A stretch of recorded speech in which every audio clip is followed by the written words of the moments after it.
علی بھائی، اگلا سوال ہے، صحیح بخاری اور صحیح مسلم کی کذبات ثلاثہ یعنی حضرت ابراہیم علیہ السلام سے متعلق تین جھوٹ والی حدیث کی صحت سے متعلق آپ کا کیا موقف ہے؟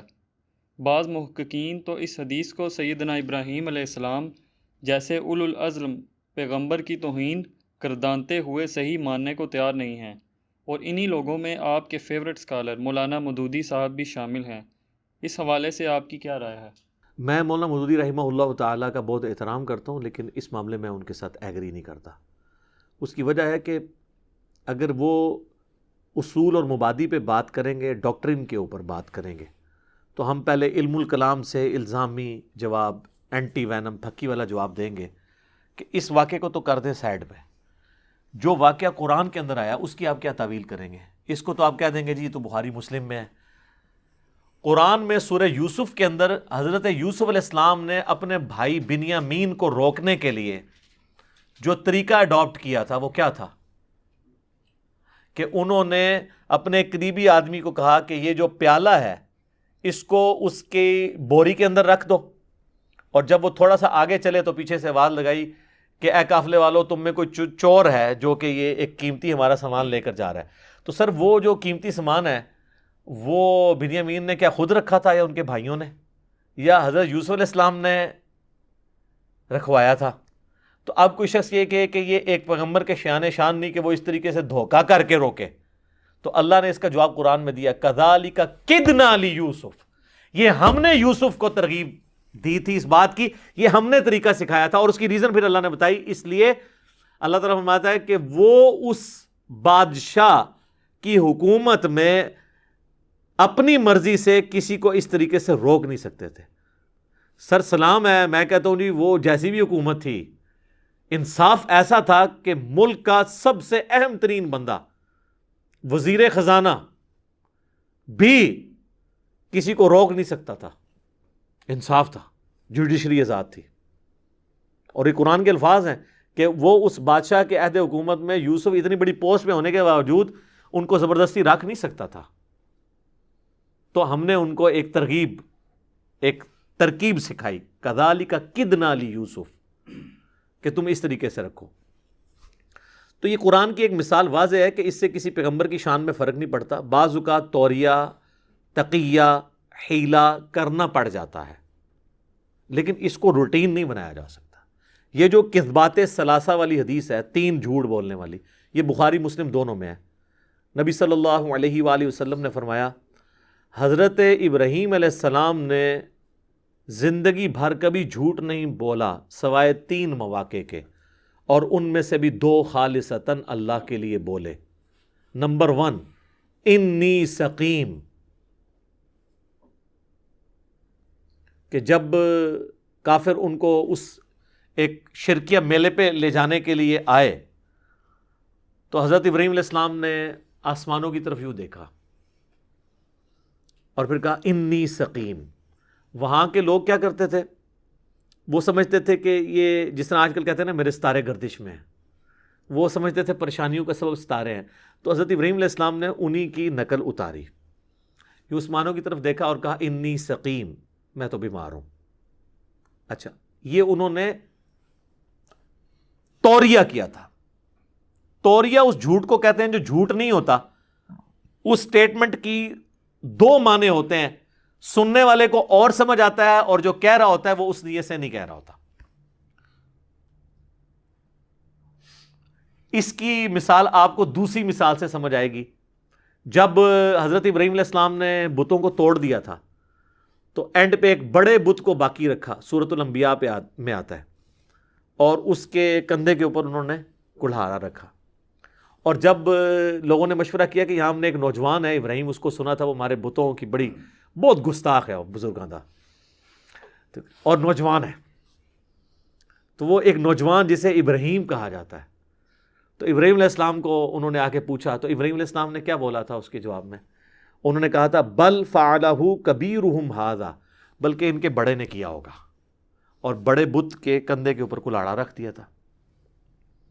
ابراہیم علیہ السلام ان کو یہ سمجھ آیا کہ ابراہیم علیہ السلام یہ کہہ رہے ہیں کہ اس بڑے بت نے ان چھوٹے بتوں کو توڑا ہے، تو اس سے تو ان کو پھکی مل رہی تھی، وہ خود ہی مان گئے کہ اے ابراہیم تمہیں تو پتہ ہے یہ کچھ نہیں کر سکتے. پھر اللہ نے ان کو پھر جو ابراہیم علیہ السلام کی زبان پہ جو جملے جاری کروائے ہیں کہ تف ہے تمہارے اوپر, تمہارے ابا اجداد کے اوپر, جب تمہیں پتہ ہے کہ یہ کچھ نہیں کر سکتے تو ان کے آگے آ کے منتیں مانتے ہو اور ان کو اپنا مشکل کشا حاجت روا مانتے ہو. تو یہ اللہ تعالیٰ نے ابراہیم علیہ السلام کو ایک طریقہ سکھایا. اب ابراہیم علیہ السلام نے کہا کہ ان کے بڑے نے کیا ہوگا, تو وہ کیا سمجھے کہ یہ کہہ رہا ہے کہ بڑے بت نے کیا ہوگا, اور ابراہیم علیہ السلام یہ کہہ رہے تھے ان کے بڑے نے, یعنی جو طاقت میں ان سے بڑا یعنی میں.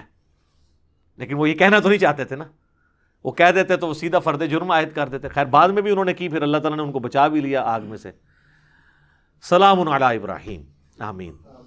تو اس کو کہتے ہیں توریہ, یعنی ایک بات ایسی بولنا کہ سننے والے کو اور مطلب سمجھ آئے اور کہنے والے کو اور. یہ بعض اوقات تقیتاً فتنے سے بچنے کے لیے کرنا جائز ہے.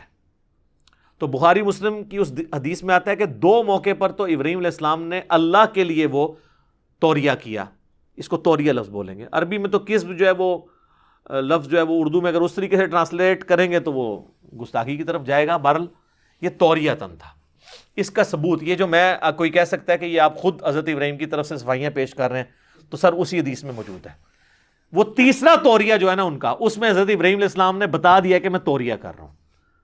یہ 2 توریہ حضور نے بتائے, انی سقیم اور بل فعلہ کبیرہم ھذا.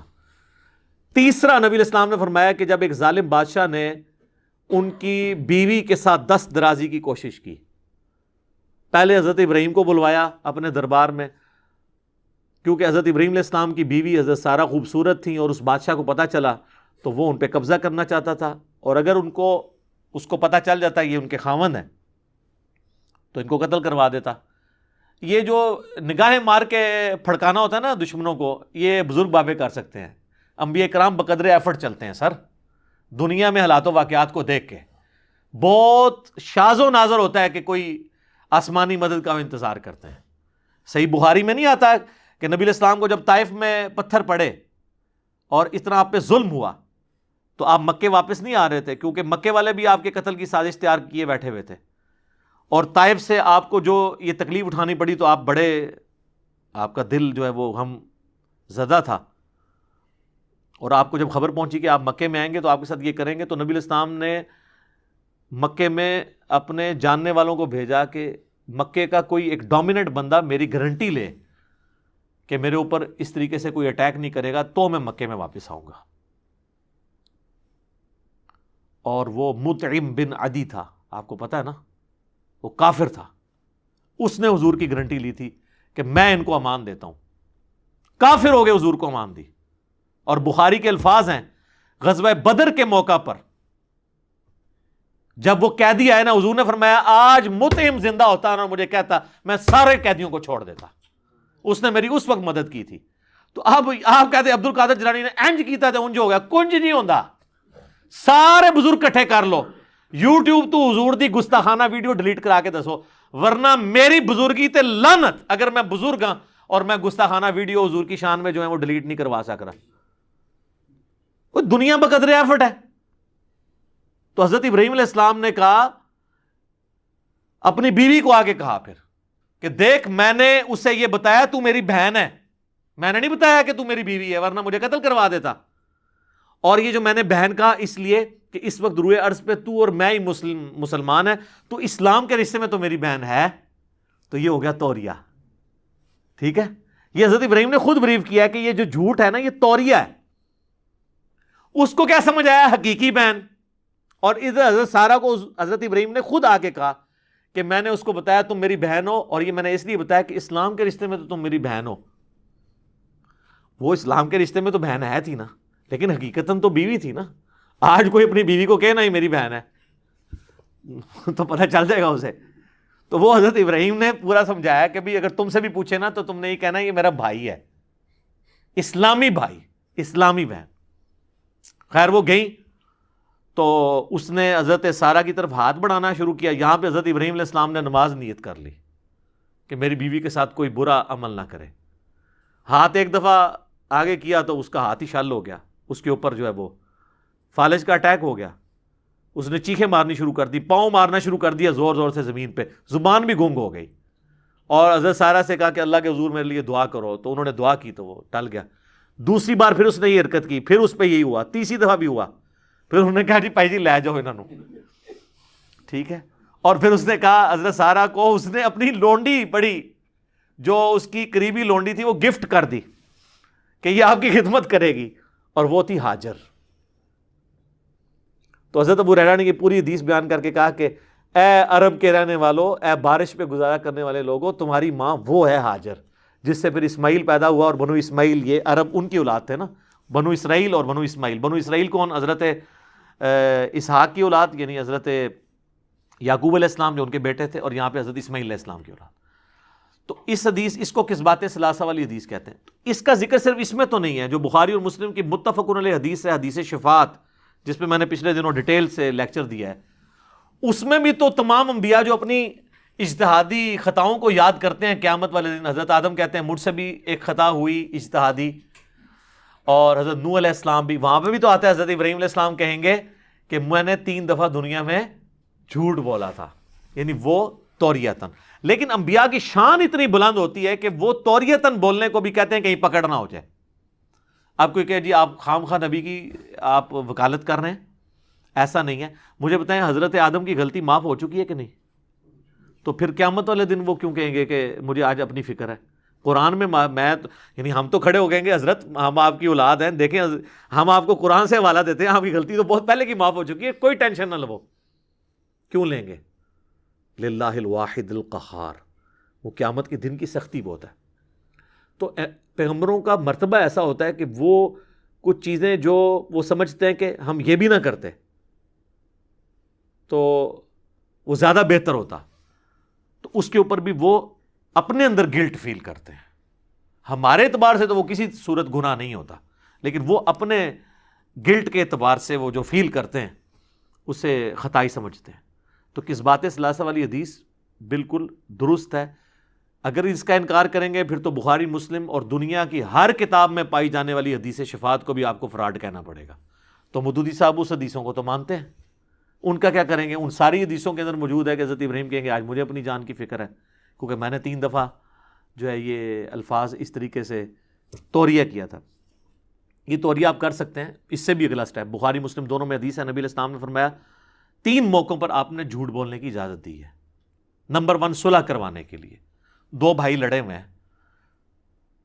دلوں میں میل آ گیا، تو آپ ایک بھائی کو پازیٹیو بات کر سکتے ہیں دوسرے کے حوالے سے کہ نہیں نہیں یار وہ ایسا نہیں ہے، وہ تو تجھے بڑا تیرے سے محبت کرتا ہے، بڑا خیال رکھتا ہے تیرا، تمہیں غلط فہمی ہو، اس کو یہ وقتی طور پہ تاکہ صلح ہو جائے۔ بعض اوقات ایسی گرہ ڈال جاتی ہے۔ اسی حدیث میں بخاری مسلم کی آتا ہے کہ دوسرا موقع ہے جنگ کے دوران، وہ تو الگ سے بھی حدیث ہے بخاری و مسلم کی کہ جنگ دھوکے کا نام ہے، جنگ میں آپ اپنا جان بچانے کے لیے جھوٹ بول سکتے ہیں۔ حتیٰ کہ سورۃ النحل میں آیا کہ اگر کسی شخص کی زندگی اور موت کی کشمکش آ جائے تو وہ حرام بھی کھا سکتا ہے جان بچانے کے لیے، اور کلمہ کفر بھی بول سکتا ہے، جبکہ دل میں ایمان رکھتا ہو تو اللہ اسے گرفت نہیں کرے گا۔ یہ سورۃ النحل میں آیت نمبر 106 آنورڈ آپ پڑھ کے دیکھ لیں۔ اور تیسرا موقع بخاری مسلم میں آتا ہے کہ میاں بیوی آپس میں ضرورتاً جھوٹ بول سکتے ہیں، لیکن یہ جھوٹ وہ والا جھوٹ نہیں ہوگا، صراحتاً جھوٹ نہیں، توریتاً، لیکن پوری زندگی توریت نہ چلتی رہے، کیونکہ یہ زیادہ دیر آپ کا توریہ قائم نہیں رہے گا، میں آپ کو بتاؤں پکڑا جائے گا، کیونکہ جب آپ کریں گے نا تو کچھ عرصے بعد یہ توریے ویسے ہی پکڑے جاتے ہیں، کیونکہ کوئی نہ کوئی ایسا راز لیک ہو جاتا ہے کہ وہ سب کچھ دھڑم سے گر جاتا ہے۔ یہ کبھی کبھار کے لیے کہ کوئی توریہ ایسا، بعض اوقات یعنی بیویوں کی عادتیں ایسی عجیب و غریب ہوتی ہیں، بعض اوقات خامدوں کی عادتیں ایسی عجیب و غریب ہوتی ہیں کہ ان کے کاؤنٹر پارٹ کو ان کے شر سے بچنے کے لیے اور گھر میں دنگا فساد سے بچنے کے لیے بعض اوقات جھوٹ بولنا پڑتا ہے۔ مثال کے طور پر اگر گھر میں کسی بچے نے کوئی پلیٹ توڑ دی ہے تو، اور یہ ایک دفعہ انسیڈنٹ ہوا ہے، اور بیوی نے آبزرو کیا کہ وہ اس ایک چھوٹی بات کے اوپر اس کے خامند نے اولاد کو بری طرح مارا پیٹا ہے، اب اگلی دفعہ اگر پلیٹ ٹوٹے، چاہے بیٹے سے ہی ٹوٹی ہو یا بچی سے چھوٹی سے، تو یہ اس کی بیوقوفی ہے کہ وہ اپنے خامند کو بتایا کہ اس نے توڑی ہے۔ اس میں وہ کہہ سکتی ہے کہ یہ بلی کے گزرنے سے ٹوٹ گیا. اور بلی سے وہ یہ کہہ دے, مانو بلی تو پیار سے اپنی بچی کو بھی وہ کہہ لیتا ہے نا, اپنے ذہن میں وہ نیت کر لے. تو یہ میں آپ کو ٹرک نہیں سکھا رہا, صرف ایک آپ کو موٹی موٹی, یہ ایسے موقع پہ فتنے سے بچنے کے لیے سراہتاً بھی جھوٹ بولنا پڑ جائے نا تب بھی اجازت ہے. جیسے جنگ میں آپ, یہ توریہ تو ایک تقوی والی سائڈ ہے, فتویٰ یہ ہے کہ آپ کلیئر کٹ بھی جھوٹ بول سکتے ہیں فتنے سے بچنے کے لیے. یہ ذہن میں رکھیے گا. یہ فی نفسی کو بری چیز, غیبت ہے, حرام ہے.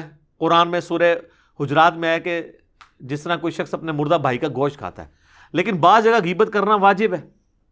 ایک شخص نے اپنی بچی کا رشتہ کرنا ہے, آپ کے محلے میں وہ لڑکا رہتا ہے اور آپ کو پتہ ہے ماشاءاللہ کوئی اسلامی بہن نہیں وہ چھوڑتا کہ اسے گھر چھوڑ کے آئے, یعنی پورا دن بیٹھ کے وہ ادھر تاڑتا رہتا ہے عورتوں کو, اس طریقے سے اور نیگیٹو ایکٹیویٹیز میں انوالو ہے. تو اب وہ آپ سے امانت آپ کے پاس رکھوا رہا ہے, آپ خیانت نہیں کر سکتے. اب آپ کہیں جی میں غیبت نہیں کرتا, اور یہ وہ لوگ غیبت نہیں کر رہے ہوتے ہیں جو دنیا کا ہر الٹا کام کر رہے ہوتے ہیں. جب غیبت کرنی واجب تھی وہ اس وقت کی نہیں, تو پھر ایسے موقع پہ آپ کو اس کا عیب کھولنا یہ واجب ہے. امام مسلم مقدمے میں لے کے آئے نا کہ بعض لوگوں کو یہ ہیضہ ہو گیا کہ یہ جو جھوٹی حدیثیں گھڑنے والے راوی ہیں یہ تو مر چکے ہیں, اب ان کی برائی بیان کریں گے تو غیبت ہوگی. تو امام مسلم نے لکھا ہے, خدا دا نہ ہے, واجب ہے کرنا. انہوں نے پھر اسلاف کے اقوال نقل کیے ہیں کہ یہ علم حدیث میں جو اسماء اور رجال کا علم ہے یہ تو پورے کا پوری غیبت ہے نا. جھوٹے راویوں اور ضعیف راویوں کی کمزوریاں بیان کرنا, مرے ہوئے, زندہ بھی نہیں, مرے ہوئے بندے کی غیبت ہے, ٹھیک ہے نا. تو وہ, لیکن یہ ایک بڑی کاز کے لیے ہو رہی ہوتی ہے. تو جھوٹ بھی مطلقاً حرام نہیں, جہاں پہ ایسا فتنہ ہو وہاں پہ آپ بول سکتے ہیں. لیکن ہمارے اس معاشرے کے اندر میں دیکھ رہا ہوں سوشل میڈیا کے اوپر نا اپنے فرقوں کو اونچا کرنے کے لیے, اپنی پولیٹیکل پارٹیز کو اونچا کرنے کے لیے دوسروں کے اوپر جھوٹے الزامات لگانا اور اسے وہ حب الوطنی کا نام دینا یا ملک کے وسیع تر مفاد کا نام دینا یا یہ کہنا کہ یہ اسلام کی خدمت ہو رہی ہے, یہ بالکل غلط ہے. اچھا, اسلام میں جو اس قسم کے جھوٹ بولنے کی اجازت تھی نا وہ اپنے حوالے سے تھی کہ اپنی کلیئرفیکیشن دے دو کہ یار یہ ایسا نہیں ہے. اسلام میں کہیں یہ نہیں آیا کہ دوسرے پہ جھوٹا الزام لگا دو. یہ آپ نے فرق یاد رکھنا ہے. اسلام جس جھوٹ بولنے کی اجازت دیتا ہے نا ایسے لاز ریزارٹ, وہ اپنی کلیئرفیکیشن کے لیے دیتا ہے کہ آپ کے اوپر کوئی الزام لگ گیا ہے اور آپ کی زندگی موت کی کشمکش بن گئی ہے تو آپ جھوٹ بول لیں. یہ نہیں ہے کہ آپ اپنی کارستانی دوسرے کے کھاتے میں ڈال لیں. تو یہاں پہ تو یہ ہو رہا ہوتا ہے, تو آپ سے پوچھا جاتا ہے جی آپ اپنے مال کی تلاشی دو, وہ کہتے ہیں نہیں وہ بھی تو چور ہے. دیکھا آپ نے یہ فرق. اس کا یہ ہونا چاہیے کہ وہ اپنی کوئی جسٹیفیکیشن دے, کوئی لولی لنگڑی کوئی اپنی کوئی منی اسٹیٹمنٹ جمع کروا دے, کوئی ادھر سے کر کر کے اپنی جان چھڑائے, بجائے یہ کہنے کے جی وہ بھی چور تھا میں بھی چور. یہ تو بات غلط ہے. تو یہ یاد رکھیے گا, جھوٹ کسی کے بارے میں نہیں بول سکتے. سوشل میڈیا کے اوپر ہزاروں ایسے پیجز ہیں جو پروپیگنڈے کے نام کے اوپر پازیٹیو پروپیگنڈا کر رہے ہیں, لوگوں کو بدنام کرتے ہیں, ان پہ جھوٹے الزامات لگاتے ہیں, آؤٹ آف کنٹیکسٹ ان کی ویڈیوز اپلوڈ کرتے ہیں اور آؤٹ آف کنٹیکسٹ ان کے بارے میں خبریں لگواتے ہیں تاکہ لوگوں کے دل میں ان کے لیے نفرت آئے. تو اس طرح کا جھوٹ آپ قطعاً نہیں بول سکتے, ٹھیک ہے. اور اس کو یہ کہنا اینڈ پہ جا کے جی محبت اور جنگ میں ہر چیز جائز ہے, یہ بھی بالکل فراڈ ہے. محبت اور جنگ میں ہر چیز جائز نہیں ہے, وہی کچھ جائز ہے جو جائز ہے. جنگ دھوکے کا نام ہے, اس کا مطلب یہ ہے کہ جنگ کے دوران زندگی موت کی کشمکش میں آپ جھوٹ بول سکتے ہیں. جنگ دھوکے کا نام کا یہ مطلب نہیں کہ آپ نے دشمن سے پیس ٹریٹی کی ہوئی ہے اور اوپر سے آپ پیس ٹریٹی کریں اور اندر سے گریلا وار شروع کر دیں, یہ حرام ہے. اس کے اوپر میرا الگ سے کلپ ریکارڈڈ ہے, محبت اور جنگ میں کیا سب کچھ جائز ہے. تو میں نے کتنی احادیث پیش کی ہیں کہ نبی علیہ السلام نے اس طرح کے جو ٹریٹیز ہیں ان کی پاسداری کی ہے, کبھی دھوکہ نہیں دیا. اور بعد میں بھی صحابہ کرام نے جب کوئی ایسی چیز دیکھی ہے تو وہ فوراً کہتے تھے کہ بھئی دشمن سے بھی جو معاہدہ ہے نا وہ آپ نے معاہدہ پورا کرنا ہے, معاہدے میں آپ دھوکہ نہیں کر سکتے. ہاں جب جنگ شروع ہو جائے, اس شروع ہونے کے دوران کوئی شخص جان بچانے کے لیے جھوٹ بولتا ہے وہ اور چیز ہے. ویسے نہیں آپ کر سکتے کہ اوپر سے دوستی کا ہاتھ اور پیچھے چھرا گھوم دیں, اس طرح نہیں ہو سکتا. تو یہ میں ساری باتیں ساتھ ساتھ اس لیے کلیئر کرتا ہوں تاکہ یہ کلیئر ہو جائے. اسی کو تقیہ بھی کہا گیا ہے کہ ڈر کی وجہ سے آپ کریں, جو سورہ آل عمران میں آتا ہے کہ اللہ تعالیٰ نے اجازت دی ہے کہ دشمنوں سے بچاؤ کے لیے آپ ان کے ساتھ دوستی رکھ سکتے ہو تقیۃً.